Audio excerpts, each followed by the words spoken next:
ठाकरेंच्या शिवसेनेच्या आमदार आणि खासदारांची आज महत्त्वाची बैठक। ठाकरे बंधूंच्या भेटीनंतर होणाऱ्या बैठकीकडे राज्याचं लक्ष। तर दुपारी उद्धव ठाकरेंची पत्रकार परिषद।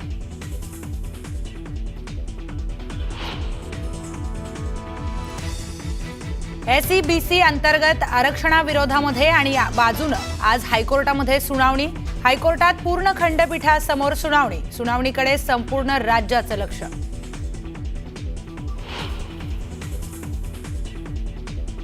नागपुरात मराठा समाजाच्या जीआर विरोधात वडेट्टीवारांच्या उपस्थितीत ओबीसी संघटना आणि वकील महासंघाची बैठकीमध्ये जीआर विरोधात याचिका तसेच ओबीसी महामोर्चाची ठरणार रणनीती।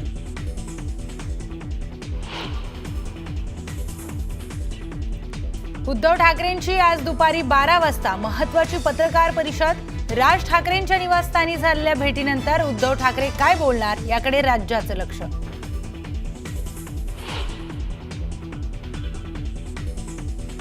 घाटकोपरच्या एलबीएस रोडवर भीषण अपघात। रस्त्यावरील बॅरिकेड्स तोडून कारची दुकानाला धडक। अपघातामध्ये 3 जण जखमी।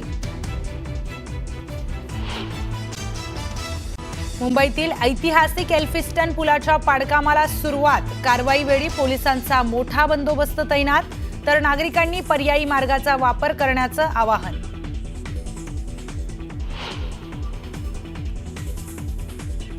पंतप्रधान नरेंद्र मोदी आज मणिपूर दौऱ्यावर। मणिपूरमधील हिंसाचाराच्या घटनेनंतर मोदींचा पहिलाच मणिपूर दौरा।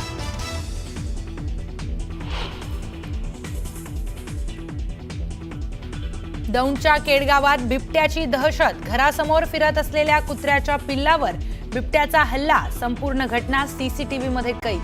त्यात आरक्षणाच्या मुद्द्यावरनं मनोज जरांगे पाटील आणि छगन भुजबळ यांच्यामध्ये जुंपली आहे। ओबीसीतून आरक्षण मागता आहात, मग तुम्हाला ईडब्ल्यूएस आणि एससीबीसीतून आरक्षण नकोय का, याचं उत्तर शिकलेल्यांनी द्यावं असा सवाल छगन भुजबळांनी केलाय। तर एससीबीसीचं आरक्षण 50% आत द्यावं, 50% वरील 10% आरक्षणही नको अशी भूमिका मांडत जरांगेंनी भुजबळांना जोरदार उत्तर दिलं। 10% मराठा आरक्षण नको का? तुम्हाला 10% मराठा आरक्षण नको का, ते रद्द करायचं का? भुजबळांचे मराठा नेत्यांना थेट सवाल। केंद्रात मंत्री झालेले आहेत मराठा समाजाचे नेते, आमदार आहेत, खासदार आहेत, शिकलेले आहेत, ज्यांना हे समजतं त्यांच्याकडून मला उत्तरांची अपेक्षा आहे। मनोज जरांगेंचं भुजबळांना जोरदार उत्तर। ही ईसीबीसीचं आरक्षण आम्हाला 10% 50%च्या आत ओबीसी आरक्षणात पाहिजे, ते आम्ही घ्यायला तयार आहे। 50%च्या वर दिलेलं ईसीबीसीचं 10% आरक्षण आम्हाला नको।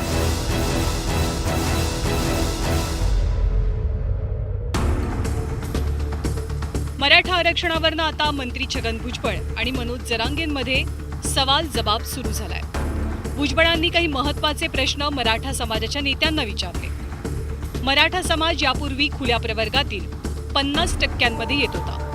त्यानंतर केंद्रानं ईडब्ल्यूएसच्या माध्यमातून 10%, तर राज्य सरकारनं एसईबीसीच्या माध्यमातून 10% आरक्षण दिलं। आता हे सगळं आरक्षण सोडून तुम्हाला केवळ ओबीसी प्रवर्गातनंच आरक्षण हवंय का, असा सवाल छगन भुजबळांनी विचारला।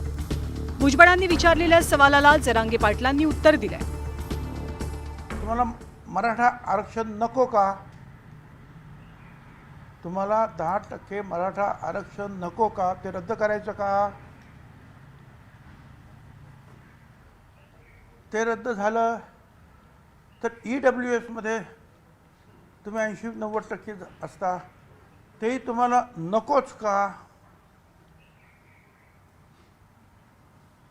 आणि पुढे ओपनमध्ये सुद्धा जे आहे 50%मध्ये तुम्ही खेळत असता, ते तुम्हाला नकोच का, याचं उत्तर अनेक माजी मुख्यमंत्री आहेत, केंद्रात मंत्री झालेले आहेत मराठा समाजाचे नेते, आमदार आहेत, खासदार आहेत, जे शिकलेले आहेत, ज्यांना हे समजतं त्यांच्याकडून मला उत्तरांची अपेक्षा आहे। आपण 10% मागास सिद्ध झालेले, मागास सिद्ध झालेली जात म्हणजे एससीबीसी आरक्षण हे 50%च्या आत घ्यावं लागतं। पण त्यांनी मराठ्याला धोका दिला आणि ते 50%च्या वर घेतलं। 50%च्या वर दिलेलं एससीबीसीचं 10% आरक्षण टिकणार नाहीये आणि ते गेलं की पोरांना पुन्हा त्यांचे इतके हाल होणार आहेत की ते नोकऱ्यातून बाहेर पडणार, शिक्षणातून बाहेर पडणार आहेत। म्हणून त्याला हे सरळ सरळ उत्तर देऊन टाका मराठ्यांची जात 10% मागास सिद्ध झाली, ती ECBCचं आरक्षण आम्हाला 10% 50%च्या आत OBC आरक्षणात पाहिजे, ते आम्ही घ्यायला तयार आहेत. 50%च्या वर दिलेलं ECBCचं 10% आरक्षण आम्हाला नको, स्पष्ट सांगा. भुजबळांनी विचारलेल्या प्रश्नांवरती मराठा नेते आणि सत्ताधाऱ्यांनी सुद्धा उत्तर दिलं. मराठा समाजाला आता जे काही कुणबी प्रमाणपत्र देण्याची जो काही GR काढलेला आहे, हा GR कायदेशीर चाकोरीत बसणारा आणि कायद्याच्या चौकटीत बसणारा, आणि या GRमुळे OBC समाजाला कुठेही त्याचं नुकसान होत नाही, त्याचा धक्का लागत नाही. ही भूमिका आजही आमची सरकारची आहे. सर्व समाजाला सोबत घेऊन पुढे जाण्याची भूमिका आहे. एकीकडे भुजबळांनी मराठा आरक्षणावरनं प्रश्नांची सरबत्ती केली आहे, तर दुसरीकडे मनोज जरांगे पाटील आणि भुजबळांमध्येही शाब्दिक युद्धाला तोंड फुटलंय. ज्यांना काही समजत नाही, अशिक्षित आहे, माहीत नाही, त्यांच्याकडून मला ह्या उत्तराची अपेक्षा नाही. माझी विनंती आहे त्यांना, तुम्ही व्होकल व्हायला पाहिजे, तुम्ही बोलायला पाहिजे. बोला, आम्हाला मराठा आरक्षणसुद्धा नको, आम्हाला EWS सुद्धा नको, आम्हाला ओपनचं सुद्धा नको, आम्हाला फक्त OBCचं पाहिजे. बोला ना. ते एक मनुष्य ज्याला इतपत त्याचं समजतं आहे आणि ते सांगतायत, आणि राज्यामध्ये जे आहे अशा प्रकारचा एक उद्रेक निर्माण होतो आहे, त्याच्यावर कधीतरी बोला. मी अशिक्षित आहे काय आहे, तू तर रटकुंडीला आला ना, तू तर मेटा कुठेला आलाय बा. मी अशिक्षित असून तुला एवढा खोटा ठोकलाय, तर आमचे सुशिक्षित बोलायला लागल्यावर तू काय होईल याचा विचार कर मग. आणि त्याला चांगला माहिती मी सुशिक्षित आहे का अशिक्षित आहे, त्याला चांगला माहिती. चांगलं म्हणजे तो पण हुशार आहे, त्याला चांगला माहिती. मी पोरग हाय पण किती डोकेबाजी हे त्यालाही चांगला माहिती. जरांगे पाटलांच्या आंदोलनानंतर राज्य सरकारनं हैदराबाद गॅझेटियरच्या अंमलबजावणीचा GR काढला खरा, पण त्यावरून आता OBC समाजात अस्वस्थता पसरली आहे. GR वरून संभ्रमावस्था दूर करा, अन्यथा GRच रद्द करावा, अशी थेट मागणी भुजबळांनी केली. त्यामुळे नवीन वादाला तोंड फुटलंय आणि यातूनच आरोप प्रत्यारोपांच्या फैरी आणि सवाल जबाबाच्याही फैरी सुरू झाल्या. Bureau report, news 18 Lokmat. एक महत्त्वाची बातमी. एल्फिन्स्टन ब्रिज पाडकामाला सुरुवात झालेली आहे. दक्षिण मध्य मुंबईतील परळ आणि प्रभादेवी या भागांना जोडणारा हा ऐतिहासिक ब्रिज आहे. MMRDA कडनं हा पूल तोडून त्याऐवजी नवा एल्फिन्स्टन उड्डाण पूल आणि शिवडी वरळी एलिव्हेटेड कनेक्टर बांधला जाणार आहे. तर सुरक्षेखातर या मार्गावरची वाहतूक बंद करण्यात येणार असल्यामुळे दक्षिण मुंबई आणि दक्षिण मध्य मुंबईतील परळ, प्रभादेवी, वरळी आणि भायखळा या भागांमधली वाहतूक प्रभावित होणार आहे. त्यामुळे वाहन चालकांनी पर्यायी मार्गाचा वापर करावा अशी सूचना वाहतूक पोलिसांनी दिली आहे. एल्फिन्स्टन पूल पाडकामामुळे प्रभावित होणाऱ्या लक्ष्मी निवास आणि हाजी नुरानी चाळ या दोन इमारतींमधील 83 प्रकल्पग्रस्त कुटुंबाचं पुनर्वसन प्रभादेवी परिसरातल्या म्हाडाच्या उपलब्ध सदनिकांमध्ये करण्याचा प्रस्ताव उपमुख्यमंत्री एकनाथ शिंदे यांनी मान्य केला आहे. त्यामुळे या रहिवाशांना मोठा दिलासा मिळणार आहे.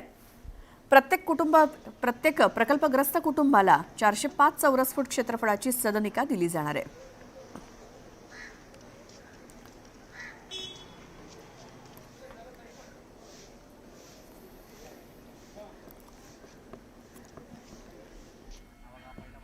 तर 2006 साली सुरू प्रदर्शित झालेला फिर हेराफेरी सिनेमा तुम्हाला आठवत असेल. आणि हा सिनेमा ज्या इमारतीमध्ये शूट झाला होता तीच इमारत ही ब्रिजच्या तोडकामामध्ये बाधित होणार आहे. आणि या सिनेमामुळे अजरामर झालेली इमारत, ऐतिहासिक इमारत जमीनदोस्त होणार आहे. याचा आढावा घेतलाय माझ्या सहकार्याने.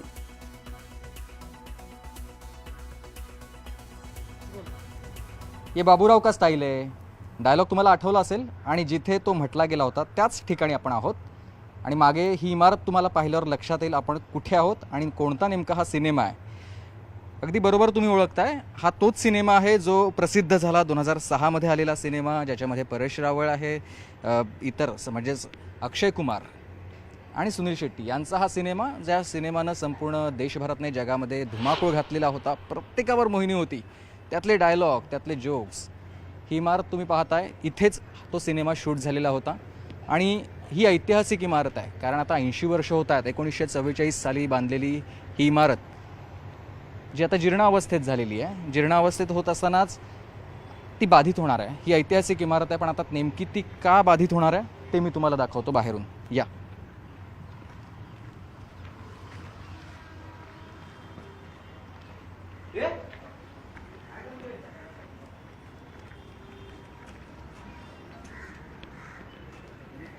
आणि आता आपण बाहेर आलेलो आहोत. मागे तुम्ही बघताय हा एल्फिन्स्टन पूल आहे आणि एल्फिन्स्टन पूल आता बंद झालेला आहे. आणि एल्फिन्स्टन पूलला अगदी लागून असलेली जी बाधित होणारी इमारत आहे ती हीच इमारत आहे जी 1944 साली स्थापन झालेली होती. सूरज बिल्डिंग जिचं नाव आहे आणि 81 वर्षांची ही इमारत जी तशी जीर्णावस्थेत झाली आहे, मात्र तरीही आता पूल तोडण्याचं काम जेव्हा सुरू होतं आहे त्यानंतर ही इमारत देखील आता तुटणार आहे आणि या इमारतीतल्या रहिवाशांना आता इतर ठिकाणी घरं दिली जाणार आहेत. व्हिडिओ जर्नलिस्ट गणेश कदम यांच्यासह मी सुमित सावंत, न्यूज 18 लोकमत, मुंबई.